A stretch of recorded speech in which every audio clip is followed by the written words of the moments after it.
Model Making Guru is sponsored by emodels.co.uk, your one-stop shop for all your model making needs. emodels.co.uk. Make something awesome.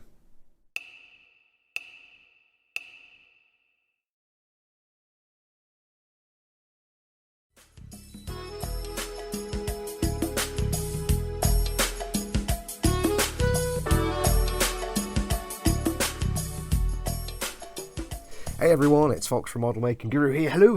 Welcome to part 5 of our build of the Bandai Mega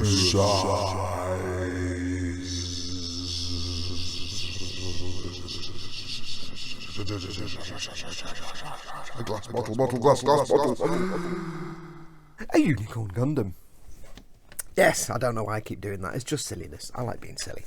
So, if you remember, in the last episode, this is part 5, in the last episode, we got the outer armour all done up with the painting and the C1ing. And yes, this has a bit of a layer of dust on it because it's been sat there for a week and I forgot to put it in the box. So I need to dust. Anyway, yes, we got all the exterior armour done. So what's next? Well, next is the inner frame. Now, this being a mega size kit, there's not really that much inner frame to speak of. There's some bits on the joints and that's about it, and there's some bits behind some panels. That's really it. So we need to get that done next so we can get everything assembled together. Now, I have done another classic Foxx handbrake turn TM. Yeah, I was going to originally fully paint the inner frame. I've decided not to do that because, and I'll go through it. This colour is exactly what I want it to be. It's a great grey colour. I want it to stay that grey. And for what I can do without painting it, there's no point me priming it and painting it the same grey colour and then doing detail painting on top. I'm just giving myself extra work. So what we're going to do, and this is something I always tell you never to do, but there are situations when you can, we're going to paint directly on the plastic. Dun, dun, dun. I know. Well, why is this something I tell you never normally to do?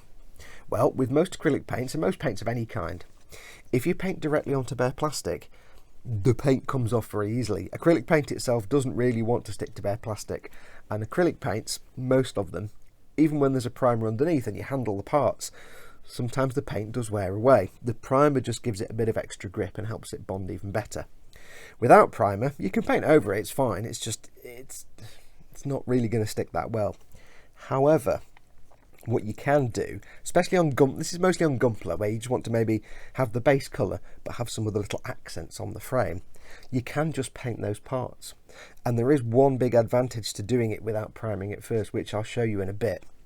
So what we're going to be doing is getting all the basic accents done for the inner frame, and for this we're going to use some simple products. We are going to use some Citadel Retributor armour, and we're going to use some Iron Breaker. Just those two colours, I think. There's one other colour, but I haven't decided what it is yet, and that's not a metallic colour. Possibly as well, we're also going to use an old Gumpler maker's trick of using some Sharpies. We're going to use a silver and a, what's that one, bronze Sharpie. These are really good. So I'm going to show you how we do this little detail painting. I've shown it before when I did the Giara Zulu and the Sinanju Stein and things like that, but we'll show you again. This might be the first time you've watched my videos. So I've got all the off camera, I've got all the inner frame parts ready, and what we're going to do is just little accents here and there. We're not going to paint everything. So on this one, for example, I'm going to paint this outer ring here and this inner ring, and that's all we're really going to do on some of these other parts. So let me go and get everything ready. I'll get the camera moved in and we shall do some painty paint. Oh, one other thing I forgot to mention, wet palette. Now, I've mentioned wet palettes before, but if you've never seen that video, I'll put a link here if I remember, because I have to do that in YouTube and remember what time I said that. If I don't, very quick overview. Instead of going out and buying a wet palette, which you can do, get yourself a small plastic tub, preferably a bit more shallow than my sandwich box, which is too deep. Some kitchen paper towel, a piece of parchment paper. Now, it has to be parchment paper. It can't be greaseproof paper. It can't be foil backed greaseproof paper. It has to be oven parchment paper. You get it from like your local supermarket in the baking section. Just make sure it says parchment paper, and then you fill it with water, give it a few minutes and drain the water off, and what you get is the tissue holds the water in place. The parchment paper just allows a bare minimum of water to seep through, and it keeps your paints wet and workable. They don't dry out in minutes. So if you're using acrylics, always, always, always, if you can, either buy or make yourself a wet palette. And then that is then storable. And I last used this about 2 months ago. Now, I cleaned it out before I did this. But I pulled this wet palette out, and there was still tissue in there with paint on it. And the parchment was there, but it had been sat there for 2 months. The whole lid was covered in condensation, but everything inside was still wet. I think the paint was beyond repair. It was 2 months old, and it all smudged into one black colour. But everything in there was still wet. And when you finish for the day, you can put this back in the fridge. Why is this a good thing? A, like I said, it keeps your paints wet and workable for much longer, so you use a lot less paint, and you'll have less hassle when you're putting the paint on the model. It won't dry out. You won't be getting a big load of half-dried paint and putting it on and making loads of lumps. The other thing is, if you make a perfect colour mix, let's say you mix a few colours together and get the perfect shade, and then you have to go and have your tea and go out for the rest of the night and come back and carry on tomorrow, you're never going to get that same mix again. If you use a wet palette, close it up, put it in the fridge, bring it out the next day, that paint is still usable, so you don't have to remix colours. So you will use a lot less paint. So wet palette is the trick. So if you've got one, use it. If you don't want to buy one, just make yourself one. I'll try and remember to put a link up there somewhere, or a little video about wet palettes. It wasn't a very good video, but it gives you the basics. Anyway, I will now shut up. I'll have a swig of coffee. I shall bring the camera in, and we will do the paintage. Back in I don't know what this means. I don't know what this bit. Fade, crossfade, God damn it, Fox, crossfade. Okay, so let's crack on. So we have our piece here, brush. I'm using a Citadel base brush, and I've also got an artificer, because I like my artificing. I always make that joke. And we have our Retributor armour here. Now, I've actually taken a tiny amount of water and mixed it in just to get the paint mixed back, because it does tend to separate out. Metallic acrylics do tend to separate out quite easily while they're on the wet palette. Now, when you're doing paint, any kind of acrylic brushwork, you never really want to use paint straight from the pot. You want to add a little bit of either thinner or water just to help it flow a bit better. Now, because I've soaked all this tissue and the parchment paper sort of let some of it through, and then I've drained all the water off, this will actually be enough water. I don't need to really add any more water to it. So it should be enough water just to keep it nice and flowy. So I need to put that there where I can get to it. And all we're going to do is quite simply take our paintbrush, get some paint on there, twist it a little bit, and we pull it just to get enough paint on there. So you don't want it fully laden, so you want to take a little bit of the paint off. And what you can do if you want to is just run a little bit on your hand and twist it, just take off any excess. And then we're just quite simply going to start painting like this, and we're going to use slow, subtle movements. Now what you'll find is, because you're painting onto the bare plastic, it's going to look like ass, like unbridled, unabashed, 100% natural ass. But that's fine. That's absolutely fine, because you're not going to do just one coat. Because it's a shiny surface, the surface tension acts upon it, and that's why you get this kind of slightly blotchy, patchy effect. You get little shapes and little sort of, like there you can see it pulling away. That's fine, because you're going to do more than one coat anyway. For now, you just want to get something down on the surface, and see how I'm not really jabbing with the paintbrush. Get the excess off. I'm not going in like this. I'm just running the brush along the edge. I'm just taking advantage of that shape of the brush. I'm doing the brush about 45 degrees or thereabouts, just so I can get it nice and flat and get as much paint off the brush as I can. It's not very often you want to use the tip of the brush on its own, unless you're doing very fine detail work. More often than not, when you're painting an area, you want to use the flat of the brush. So I'm just going to keep working on this. Apologies if my hand gets in the way. So as you can see, it does look... Ooh, now we've got a bit on there. Major panic? No, and I'll show you why later.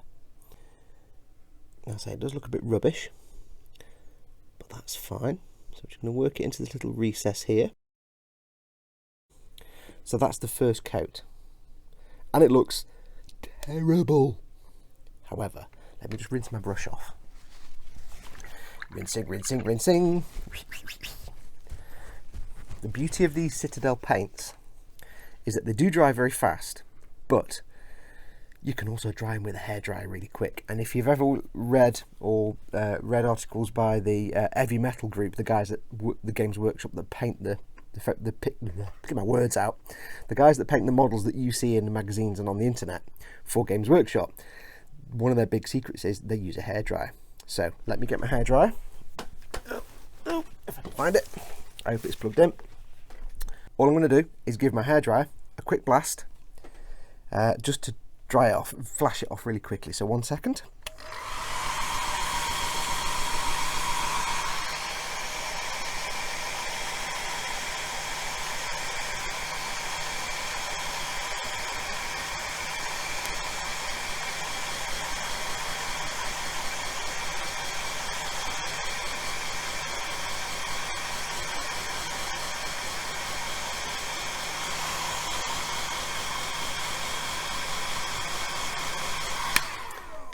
Done.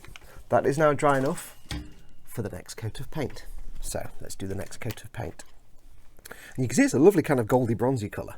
It looks more bronzy on the palette, but when you actually get it on there, it gets a bit more reflective.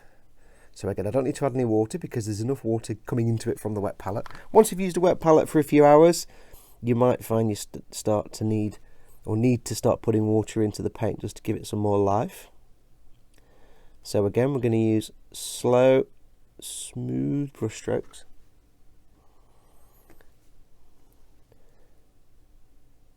To try and avoid brush marks. You'll still get some surface tension shenanigans going on. There we go. That's going on nicely. And you can see now it's giving you a bit more coverage. Not 100%. There's still some patchiness.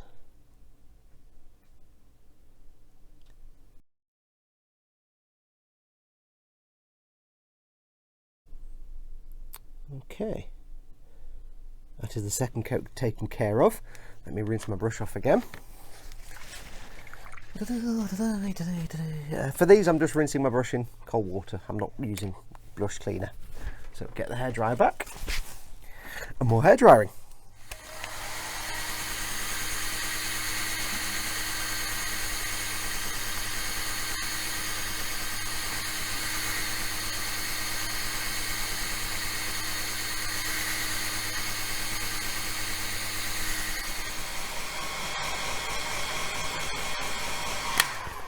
Okay, there's more hair drying done. Trick is when using a hairdryer, keep the piece and the hairdryer moving all the time. Don't just hold it in front because you don't want to heat the plastic so much that it actually warps or bends or goes out of shape. So you've got to be careful with that. So let's get some more paint. We'll go for a third coat. Untitled Chapter. We'll start from here. And we'll just, again, slowly work our way around.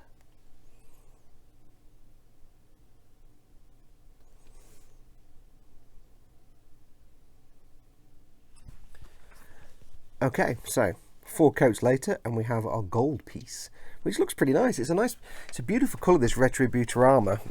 I did hope I had some, I think it's Gehenna's gold, which is an even slightly more bright, lighter colour. There is another one, I can't remember what it is, but I didn't have it. I thought I had more than one gold colour, but I've only got the Retributor. But it's a nice, deep, sort of yellowy, bronzy gold colour, which is really nice. So that bit's done. Now we need to do the middle bit. For that, we're going to use the Iron Breaker. And this is going to be exactly the same. I don't know why I'm shaking the pot because there's some in the wet palette here. So exactly the same again. I'm going to give the paint a bit of a stir. Stirry, stirry, stirry. Just to make sure it's all munged in. Then I'll get my brush cleaned off. And then we'll just do exactly the same again. Now this one might not take as many coats because it's a flat surface. So let's just see. Move that out of the way. And what we can do here is we can just, for the initial part, just work towards the edge. Use your brush and work towards the edge, not from the edge. That way you're not getting too much paint down the sides. although we might end up painting down there anyway. So if you work towards an edge, it just gives you a bit of an easier time. So you can see there, paint's being a bit patchy. I might add a little tiny bit of water. Been a bit patchy there, but again, this is the first coat, so that's fine. What I'm going to do is I'm going to try and work the paint just a bit off camera, just a bit down the side. Now we are going to do a bit of a wash or something similar later to fill in the gap at the bottom, so we don't have to go all the way down the side.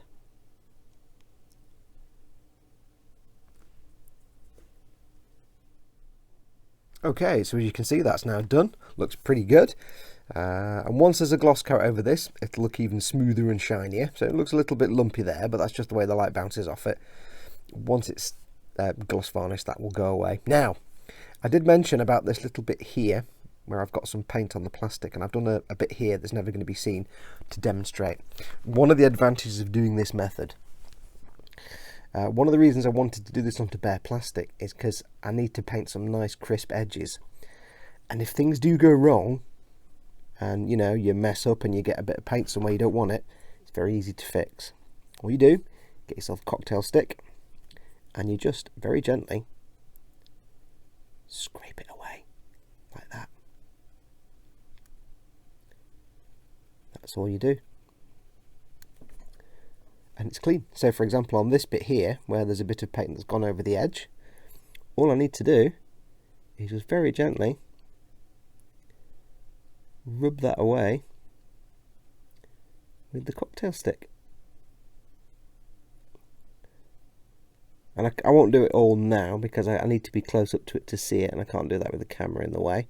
But round this edge, I can go around this edge and clean up. There is some paint that's gone into the little recess here, but I'm not fussed about that because we're going to do a wash of some sort anyway. And that's all you need to do. So if you do get any slips with the paint, or it's a bit where it's perhaps like a raised pipe and you're trying to paint it silver and you just can't get the nice crisp edge, just paint it anyway and then go back with the cocktail stick and just clean up around those areas. No thinners involved, because if there's one thing about Bandai plastics I've drilled into your head from day one, it's that Bandai plastics aren't, as far as I know, I found out they're not baked. I don't know what that means, but they're not baked. So although they're polystyrene for a lot of them, if you go in with thinners, any kind of thinners, acrylic thinners, oil paint thinners, enamel thinners, anything like that, white spirit, terps, if you go in and start splashing thinner everywhere, there is a very good chance that thinner may weaken the plastic, and then when it's put under pressure it might crack or crumble or just fall apart altogether. And even if you're trying to be careful, sometimes the thinners can work their way into little gaps where you might not know there's a bit of tension. And the same applies to things like enamel pin washes and things like that. You have to be very careful. So this means I can go in and clean up. So I'll go and do that. But what I'll show you next is what we need to do with the Sharpies. Now, I mentioned earlier on, we're going to use some Sharpies. We have 2 silver and bronze, and this could not be easier. This is just a very, very quick way of getting paint somewhere without having to worry about using a brush. What you do, get your Sharpie of choice, your metallic Sharpie, and it works best on little raised details like this. You can't really paint, you could paint the whole surface, but you probably get Sharpie marks, well, not really brush marks, but you'd get marks and it wouldn't be even. You can do it, it just takes a lot of work. So get your Sharpie, just make sure it's working. And what you do is quite simply run the Sharpie along the thing you want to paint. Like that. Now, as we did with the paint, you put the paint on there, or in this case the paint or the ink that's in here, and it'll be a bit of surface tension action going on, so I can just blow on it.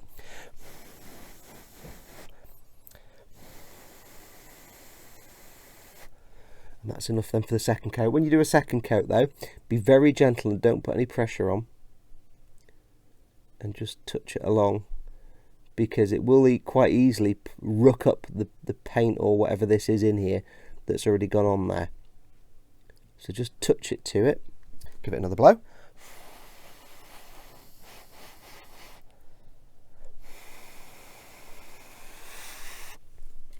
Then go in with a third assault.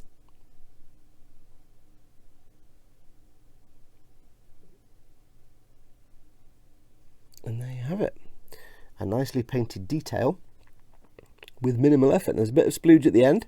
Again, I can clean that up with a cocktail stick. But so if you've got little raised details, I haven't got any to hand right now, but if you've got little raised details, little ticks and sticky out bits and things that you just want to quickly colour, get yourself some metallic Sharpies. They come in silver, gold, and is there another colour? No, it's come in silver, bronze, and oh, there is a gold one. Silver, bronze, and gold. So if I now try the gold over this bronze, just see the difference. Because I forgot I had the gold one. Let's go over with the gold and see what happens. Probably look really weird.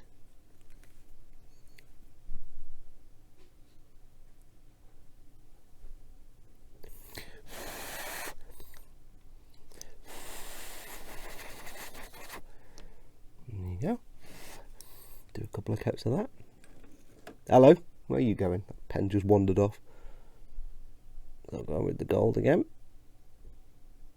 Again, I'm just dotting it to it because I don't really want to rook up the colour that's already there. So,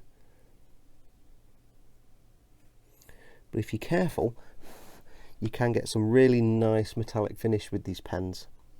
It's just a nice little alternative if you didn't want to have the hassle of brushing. And the thing is, because these nibs are fairly stiff, if you've got a raised thing here, you can run the nib along it and it will just catch the edge. So it's good for like if you want raised edge highlights.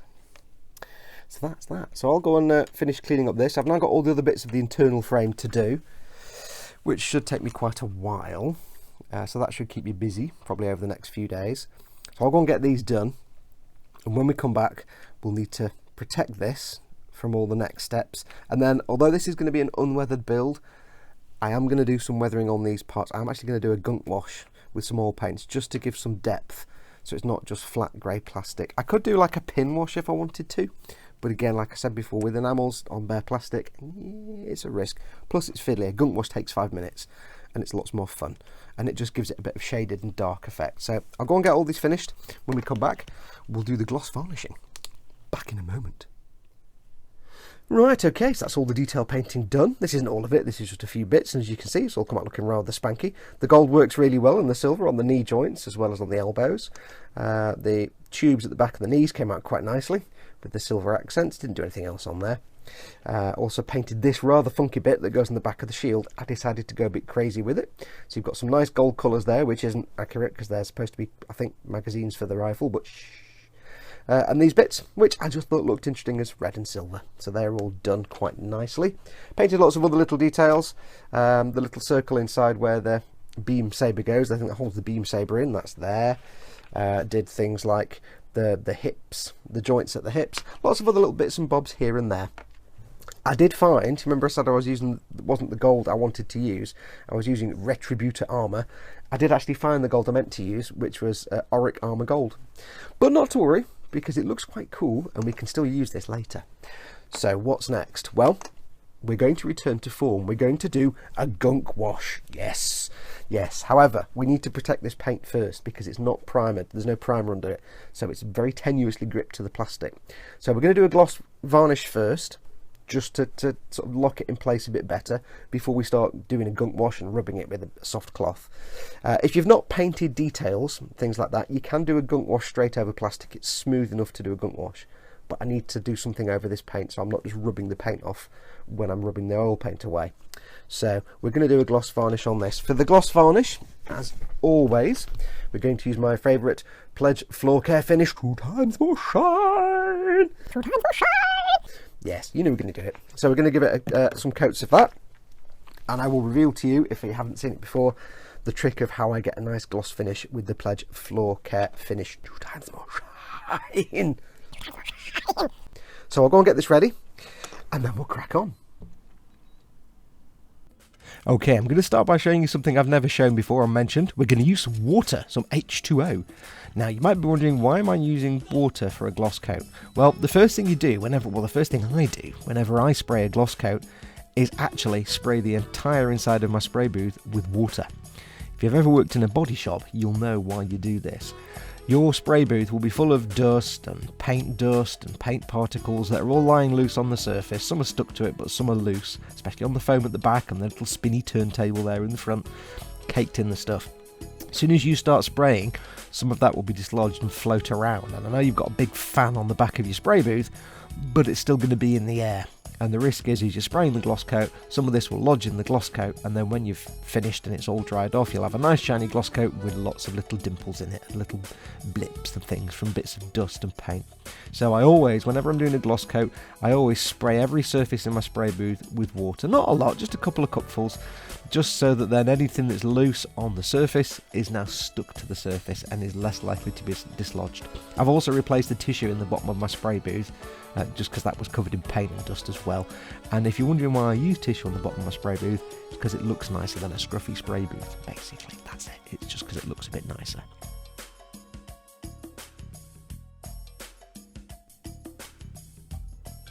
Okay, so let's get on with the actual gloss varnishing. I've got my gloss here. Now, I've labelled it as Future, just so I knew what it was. But of course, it's actually my Pledge Floor Care Finish 2 times more shine. No. Yes, I don't know why I do that. I have to do it. It's in my contract. So I'm just going to decant some in. Always use this neat. You don't need to thin it down. It's a very thin liquid, so don't thin it down. It actually affects how it comes out the airbrush. So don't thin it, don't add water. Do a quick test spray, make sure it all comes through. And then what you need to do is what I'm doing off camera now, which is some special idiot forgot to put the lid on the airbrush. So when I just did that then, it kind of went everywhere. Yeah, I'm special. Always remember to put the lid on your airbrush, especially like me, if you wave the thing around all over the place. Always put the lid on. Idiot. Right, so yes, very good, very good. Right, so do a quick blast to get everything through. If you had any airbrush cleaners in there from all water left over from the last bit, just get them out. So just do a couple of quick blasts, and then we crack on. Now, the first thing we do is we do a very, very light mist coat. You're almost not going to see it on the surface. I'm spraying at about 12 psi because you don't need a lot of high pressure for this. It's a very thin liquid, so low pressure is fine. And we're doing this light mist coat because this light mist coat will be what the next 2 coats actually grip onto. And if you do it without a light mist coat first, you may encounter surface tension issues. Now what I'm doing is I'm just spraying air. No gloss varnish, just air. And this is just to flash off the mist coat I've just put on. So it stays tacky, but it's not liquid. And then this is what the next coat will stick to. So always do a light mist coat. It's called a key coat. It's just something for that to grip to. Here's now the second coat, and you can see I'm moving a lot slower, and I'm just going slowly back and forth in straight lines as much as possible. Not always, but I will do for the most part. And this is where you can go a bit heavier. You don't want to put on so much that it's pooling and running everywhere, but you want to get a nice, reasonably thick coat on there, just on every surface. And then as soon as it's on, go in with the air again. You only need sort of 10 or 15, 20 seconds or so of air, just enough again to flash it off so it starts to self-level, but there's a little bit of stick left for the next coat. Now, if I'd actually left the sound on, you'd be hearing me singing, because I always sing when I'm spraying. It's kind of embarrassing. I'm still doing air at this point, by the way. But yeah, it's quite embarrassing. Oh, also, this stuff is highly, highly, highly toxic, so if you inhale it into your lungs. So, I mean, you need to wear a respirator every time anyway, but especially when you're using the Pledge multi-surface wax. And here we see the third coat going on, and again, it's just going slowly, just making sure it's on there. And again, it's another reasonably thick coat. Again, not so much that it's dribbling everywhere, but just enough to get a good thick layer on there. Now, it might look at this stage a little uneven or lumpy. Don't worry, it will self-level, and it will self-level beautifully.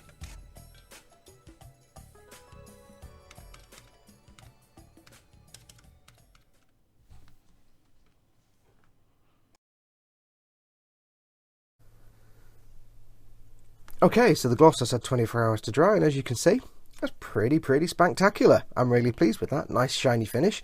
Gives me exactly what I want. It's not a perfect finish. There are some bits where it's a bit patchy, and you can see it's not quite covered properly, and there's a little tide mark. That's fine. You're not going to see this bit. I didn't pay attention to that when I was spraying it. But where it does matter, you can see it's come out nice and smooth and shiny. Yeah. So that's the trick. Just go for your... I mean, I found... there could be better ways of it. I found a mist coat, air, thicker coat, air, thicker coat. Gives me a nice thick glossy coat, and it is important to be a bit relaxed when you're doing the second coat. So don't go too heavy, but don't go too light, like I said before. So that's now all done. We have a gloss coat on there. Now there is a question. People have asked me, why do I use Pledge Floor Care Finish 2 times more shine, or Pledge multi-surface wax, or any of those, and not proper model making gloss varnishes like Alclad's Aqua Gloss, or some of the other ones like the Mr. Colour, Mr. Hobby spray ones. There's other ones out there, and things like Humbrol Clear. I don't use Humbrol Clear because it's cack. Trust me, Humbrol Clear, or whatever it's called, the gloss varnish, it's just burn it, just pour it away and use the bottle or something like that. It's rubbish. It's either never sets, it's always sticky, it just pools, it's horrible. I can't get it to be nice and shiny. Just get rid of it. Not the rattle cans, the actual bottle, the bottle of the stuff you're supposed to, it's minging. Just get rid of it. Aqua Clear I know is very, very, very good, and there are some others out there that are very, very, very good. But people ask me, why do I use there's a magpie outside. It's shouting at me. Stop shouting at me. I don't know if you can hear it. It's shouting at me. Everyone's a critic. Anyway, yes, so why do I use the Pledge? 2 very good reasons. Now, one reason is kind of invalid because I had to import it from America. I've got the Pledge Floor Care Finish 2 times more shine, which you know and love. Now, I had to get that from the US because at the time it wasn't available in the UK. So it cost me about 25 quid with all the shipping and everything else. I got 3 bottles of it.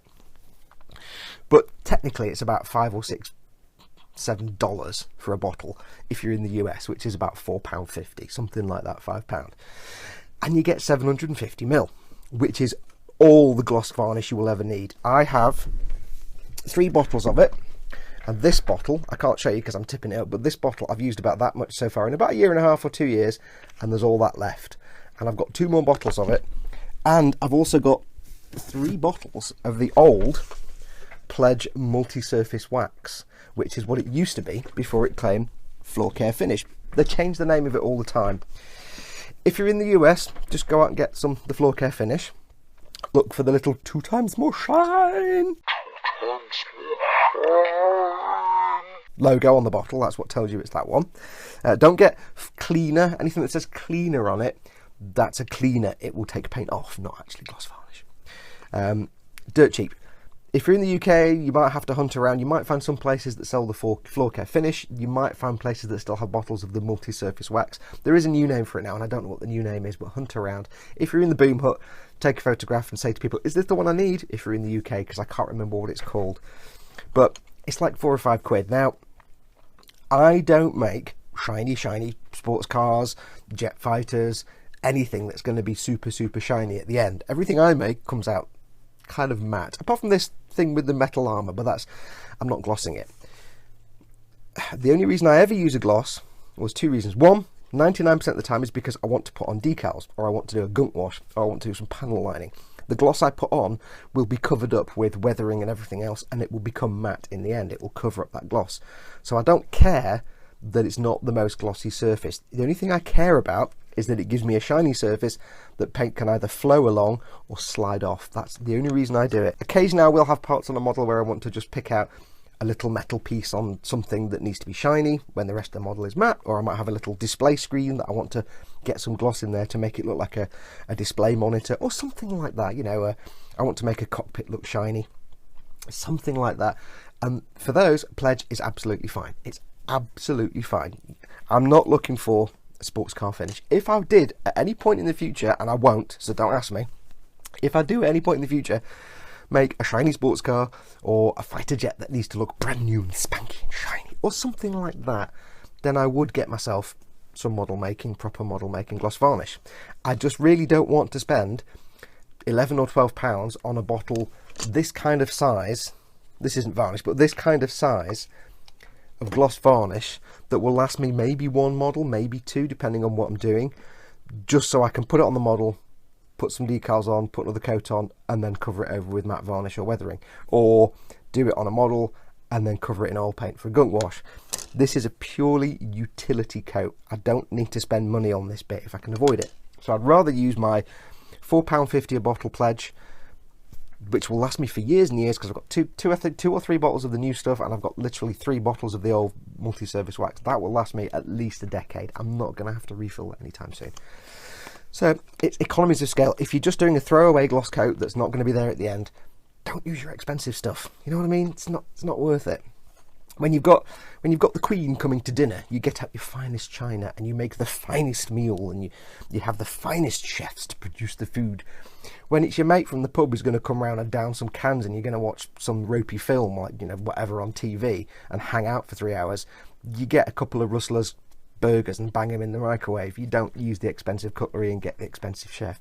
If you see what I mean. This is a throwaway gloss coat. So just a bit of advice.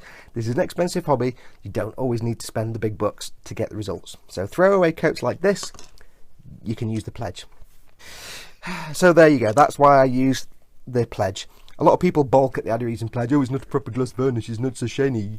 Yeah, you wouldn't want to make a Formula 1 race car and then finish it in Pledge, because you can't you can't really polish Pledge. If I did a shiny sports car and then tried to buff it to get a nice, you know, with like some Maguire's polishes or something like that and a little buffer, I'd probably take it off, because it's not designed for that. It's quite hard. It's an acrylic gloss. It's quite tough, but it's not designed for that. It's not designed for that at all. If you wanted a sports car that you're going to put a nice shiny surface on, and you want to be able to buff it with polishes and buffing powders and buffing things, then you'd use something like a proper hardcore lacquer gloss varnish, which can be polished and buffed. This is purely utility. Now, don't get me wrong, you can get some really nice gloss finishes with the Pledge if you're careful with it, but if you're making a Formula 1 car or a sports car or something like that, you'd probably better off using the proper thing, because there you go, you want it to be glossy. This is a throwaway coat. It doesn't matter.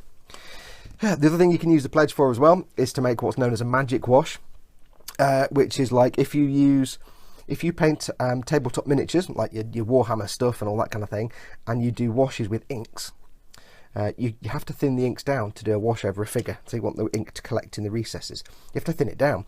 If you thin an ink down with water, if you put too much water in, it breaks all the binding agent, the chemicals that bind all the stuff together, and it becomes horrible. It doesn't work. It gets all tide marks and it separates out.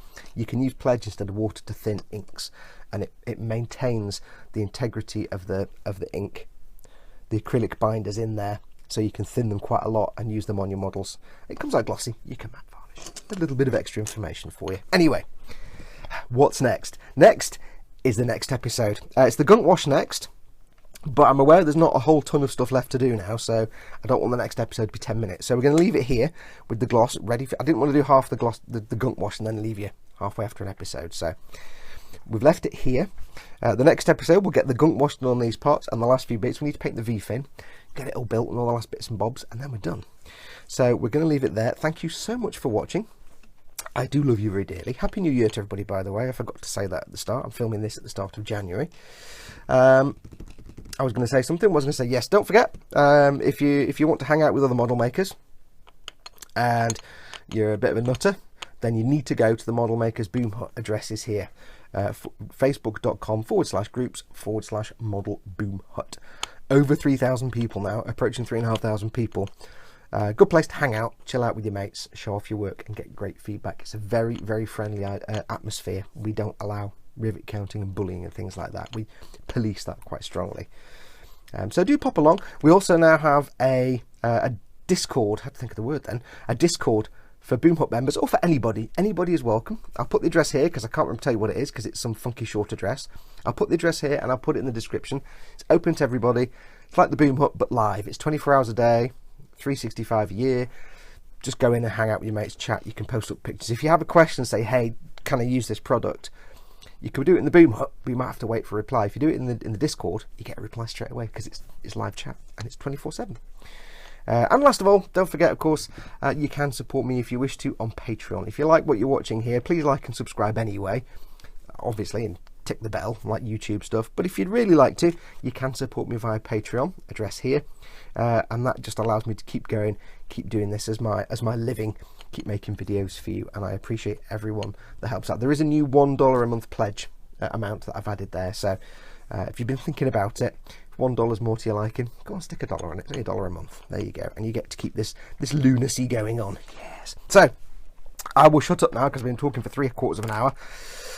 This is about my 8th take of this bit, so I'm kind of desperate for a coffee and a wee now. I will leave it there. Thank you so much for watching. Do take care of yourselves. Here's hoping 2018 is a good year. I know what I'm doing after this. It's not a Gundam, but it's something I need to get out of my system. So we'll see what happens. You'll see what happens after this. But thank you so much for watching. Take care of yourselves. Go do something awesome. Go be awesome. Until next time, adios amigos.